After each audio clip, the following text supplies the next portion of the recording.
दुनिया तक पर टॉप 5 में देखिए। भारत ने पाकिस्तान के लाहौर में हाफिज सईद के घर के बाहर धमाके में हाथ होने के पाकिस्तान के आरोपों को सिरे से नकारा है। इन आरोपों पर विदेश मंत्रालय ने कड़ी प्रतिक्रिया दी। भारत ने कहा कि ऐसे निराधार दुष्प्रचार करना पाकिस्तान के लिए कोई नई बात नहीं है। इसी के साथ ही भारत ने कहा कि पाकिस्तान को पहले अपने घर को ठीक करने पर ध्यान देना चाहिए और आतंकवाद के खिलाफ ठोस कार्रवाई करनी चाहिए। अमेरिका के राष्ट्रपति जो बाइडेन ने 8 जुलाई को ऐलान किया कि अफगानिस्तान में अमेरिका का सैन्य ऑपरेशन 31 अगस्त को खत्म हो जाएगा। बाइडेन ने ऐलान ऐसे समय किया है जब तालिबान तेजी से अफगानिस्तान के जिलों और कस्बों पर कब्जा कर रहा है। अफगान शांति वार्ता में हिस्सा लेने के साथ साथ तालिबान ज्यादा से ज्यादा इलाके पर कब्जा कर रहा है। अमेरिकी राष्ट्रपति जो बाइडेन ने कहा कि हम अमेरिका का सबसे लंबा युद्ध खत्म कर रहे हैं। साथ ही अफगानिस्तान में एक संयुक्त सरकार होने की संभावना भी कम बताई गई। ईरान ने भारत को नए चुने गए राष्ट्रपति इब्राहिम रईसी के शपथ ग्रहण समारोह में शामिल होने का निमंत्रण दिया है। भारत ने इसे स्वीकार कर लिया है। बुधवार को इब्राहिम रईसी ने विदेश मंत्री डॉक्टर एस जयशंकर के नेतृत्व में पदभार संभालने से पहले ही भारतीय डेलीगेशन से मुलाकात की। ऐसा अक्सर कम ही देखा जाता है। भारतीय प्रतिनिधिमंडल ईरान के नए चुने गए नेता इब्राहिम रईसी से मुलाकात करने वाला पहला विदेशी दल रहा।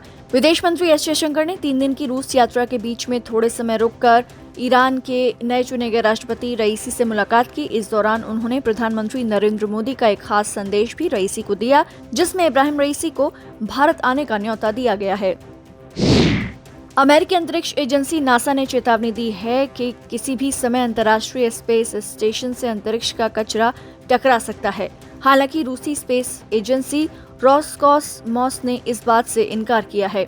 रूसी स्पेस एजेंसी के चीफ दिमित्री रोगोजिन ने कहा कि यह खबर गलत है। फिलहाल हमारी एजेंसी इस बात की पुष्टि नहीं कर सकती है।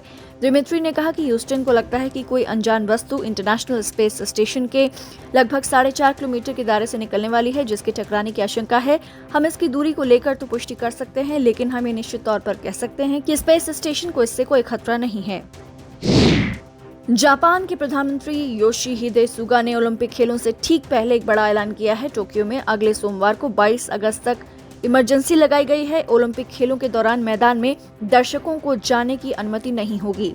सभी ओलंपिक खेलों के खत्म होने तक ये कोरोना इमरजेंसी लगी रहेगी। केवल पैरालंपिक खेलों में मिलेगी कुछ छूट। ऑस्ट्रेलिया के प्रधानमंत्री स्कॉट मॉरिसन ने सिडनी में कोरोना के बढ़ते मामलों के बाद लॉकडाउन की पाबंदियों को मानने के लिए लोगों से अपील की है।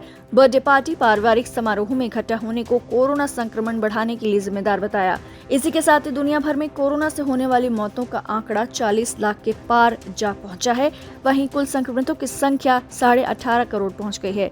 वहीं पूरे विश्व में 332 करोड़ लोगों ने कोरोना का टीका लगा लिया है। इसी के साथ ही भारत में पिछले 24 घंटों में कोरोना के 45,892 नए मामले दर्ज किए गए।